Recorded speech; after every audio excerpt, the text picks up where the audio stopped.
Howdy, I'm Chandler Quinn, and I'm sitting on this rock, and I don't think I'll be able to get back up. Welcome to Chandler's Travels. In this episode, we're going to be taking a look at some of the outlaw stories from the history of East and Central Texas. Hope you'll enjoy it.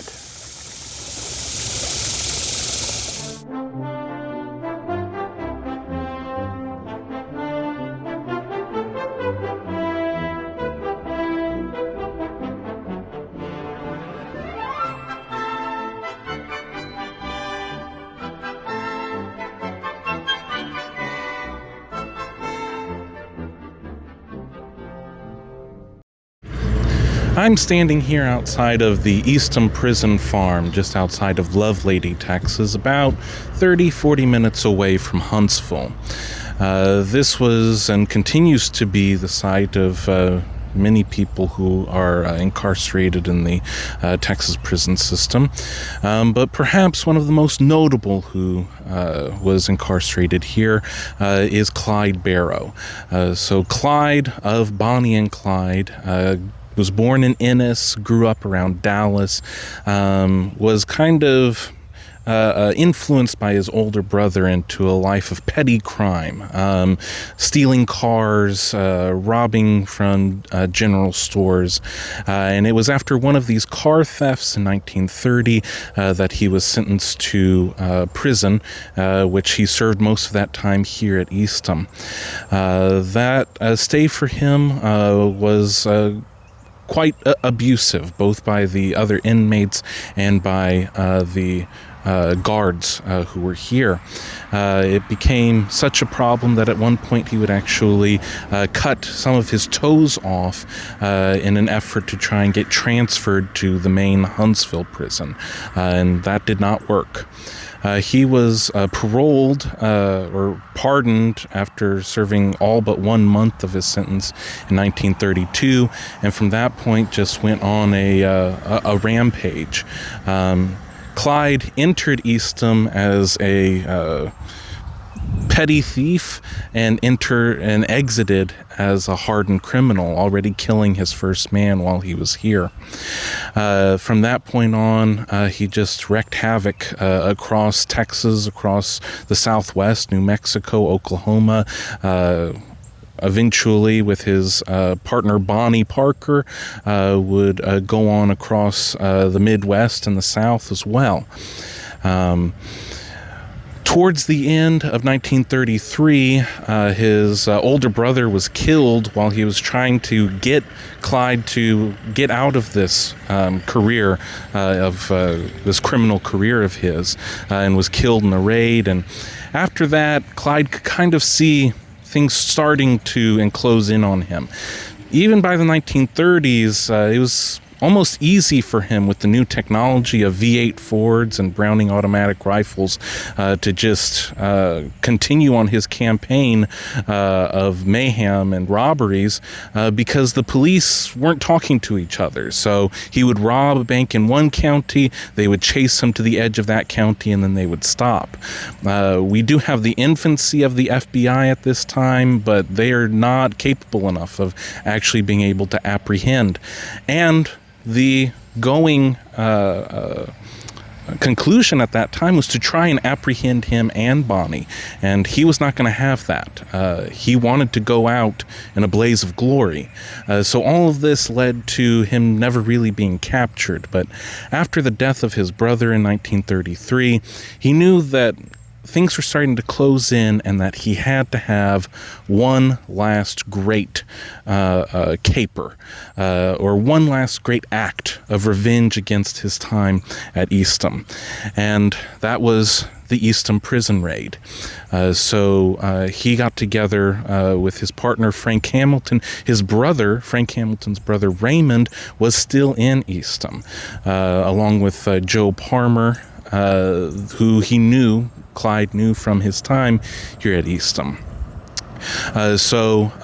Created a plan where in the late afternoon hours in January 13th of 1834, Frank Hamilton, along with one of the other new partners in the gang, would come here to the prison. They would take two Colt 45s and deposit them in a drainage ditch just under the barbed wire here at Eastham, which would then be found and stored under the mattress of Joe Palmer's cell.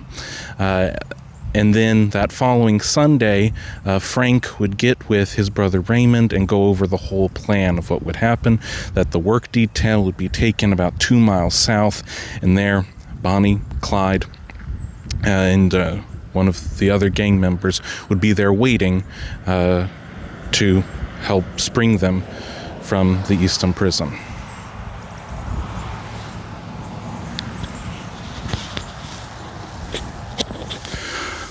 So I'm here at the site where the Eastham prison break occurred.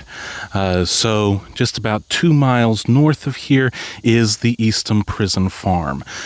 Just behind me here is a creek. So behind me is the field that was being cleared in this early January morning for clearing all the brush for fuel, and then they were going to farm this land in the spring. So there were 2 work details that were sent from Eastham Prison Farm. Raymond Hamilton was on a different work detail than the other 3 that were involved in the prison break. So Joe Palmer, Hilton Bybee, and Henry Methvin were in one detail. Raymond was in another. Raymond hopped his into this other detail, so he jumped his crew. The guards actually took note of this, but decided not to say anything about it until they got here. Once they got here, that work detail began clearing the brush, and Joe Palmer and Raymond Hamilton were both armed with those 2 Colt 45 pistols that Frank Hamilton and Jimmy Mullins had snuck into the prison.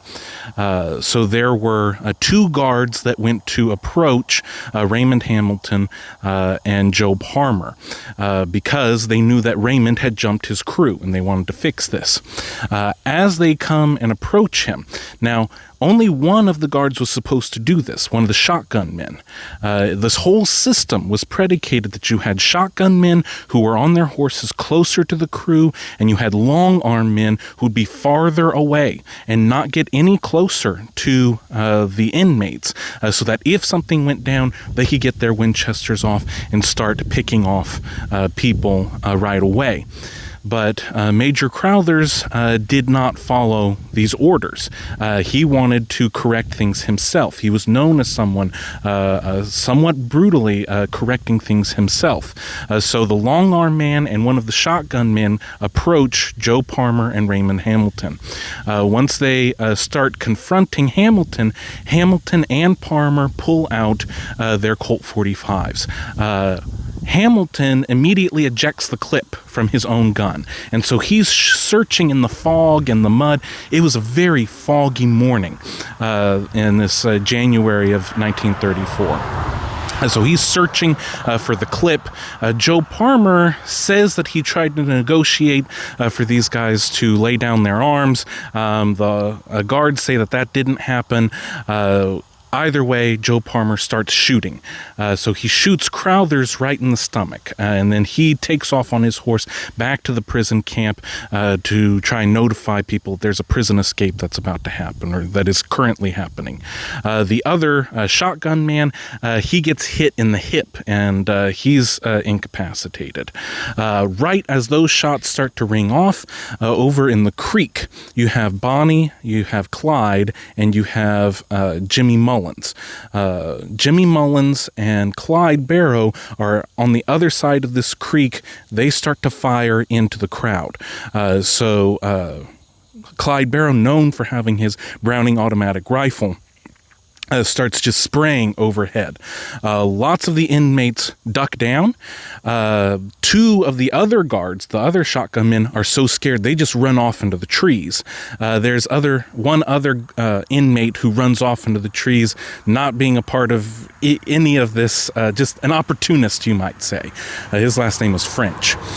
So Clyde and Jimmy Mullins start making their way into the crowd here. As the inmates duck down, there's one guard who stayed exactly on his post, and he told the rest of those inmates that if you so much as lift up your head, I will blow it clean off your shoulders. Then you have the three inmates that are supposed to be coming, who this was all for. So Raymond Hamilton, Joe Palmer, Henry Methvin, they start making their way towards Clyde and Jimmy Mullins. Then this other guy, Hilton Bybee, he decides he wants to go too, and so he hops in the car with them. It was so foggy they could hardly even see where the car was. So Bonnie Parker leaned on the horn with all 90 pounds of her to make sure that the inmates could hear the sound of that horn so that they could find the car, because it was so foggy that morning. At the end of it, we had one guard incapacitated. We had one who was mortally wounded, Major Crothers. We had the four escaped inmates, so French and French. So the four escapees that went with Bonnie and Clyde, one other guy, the two guards who ran for their lives. And that was all before 9 a.m. On January 16th, 1934.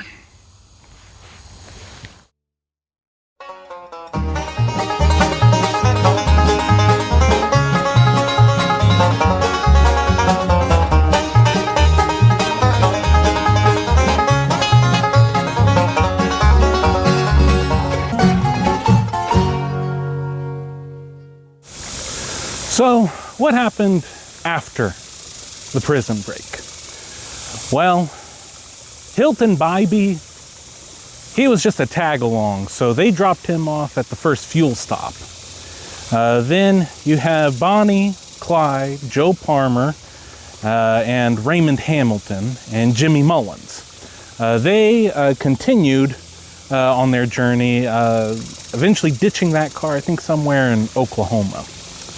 And they would continue to raid all across the Southwest and the Midwest and the South. Now, they weren't exactly sure who did this, but once they started putting the pieces together of the V8 Ford, the BAR, and who was actually taken, that they were close associates of Bonnie and Clyde, by the end of the day, they had it pretty much figured out. They were looking for Clyde Barrow, and Lee Simmons was the director of the Texas Department of Corrections, specifically the Walls Unit in Huntsville.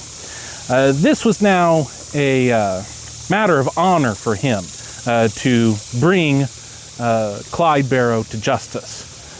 So he started putting together his plan. Now, when you read Lee Simmons' memoir, he says that a lot of this had to be at the fault of Major Crothers. That if Crothers had stayed as the long gun man should have, away from all of the action, he could have picked off all of the troublemakers. I'm not so sure about that. Yeah, I think of the Tim Robinson. You sure about that? You sure? You sure about that? Because Clyde Barrow had a BAR. I don't care how good of a marksman you are. A Winchester going up against a BAR is you got to be a really good shot. And it was a very foggy morning. But that's what Lee Simmons had to say. He talks about how for the remaining hours in Crowther's life at the Huntsville hospital, he was a young man, and he knew that he was dying, but was just so sorry and kept asking Lee Simmons, please don't think bad about me. Please don't think bad about me. I know I did bad. And all Lee Simmons said while he was alive, while Crowthers was still alive, was, we're going to bring these people to justice. But afterwards in his memoir, he kind of laid the blame on Crowthers. So Lee Simmons, now this is a matter of personal insult to him, that these inmates have escaped from Eastham. So he needs to put together a task force that will bring them to justice. And all this time, as we were talking about earlier, the police forces are not talking to each other. They're not coordinating their efforts. And so that is what's really bringing Bonnie and Clyde to just run amok. And the police force at the time are trying to capture them alive. What he needs to do, what Lee Simmons decides that he needs to do, is find someone who's not going to bring them in alive, who's going to kill them. Because that's what Clyde Barrow wants, and Bonnie wants to die with him. So he needs to find someone who will make their dreams come true. And he did with Frank Hamer. And that's a story for another time, but pretty much all this gets back to, if Clyde had not raided Eastham and taken those prisoners, he still would have been caught and killed at some point. But that was the instigating factor that did bring about his demise. In fact, one of the men who they sprung from Eastham, Henry Mifflin, is the one who puts them on the spot in Arcadia, Louisiana, where the story for Bonnie and Clyde would end. But as I said before, that's a story for another time. Hope you enjoyed this episode of Chandler's Travels. Thank you so much for watching. As always, if you liked the video, please hit that like button, smash that subscribe button, hit the notification bell, all the things that you're supposed to do, and just tell a friend. Hey, there's this crazy guy in a hat and a safari jacket who's going all over the place, telling people about their history. That's if you enjoy it, and I'd really hope that you would tell your friends about it. That just about does it for me. Thank you again for watching. Vaya con Dios.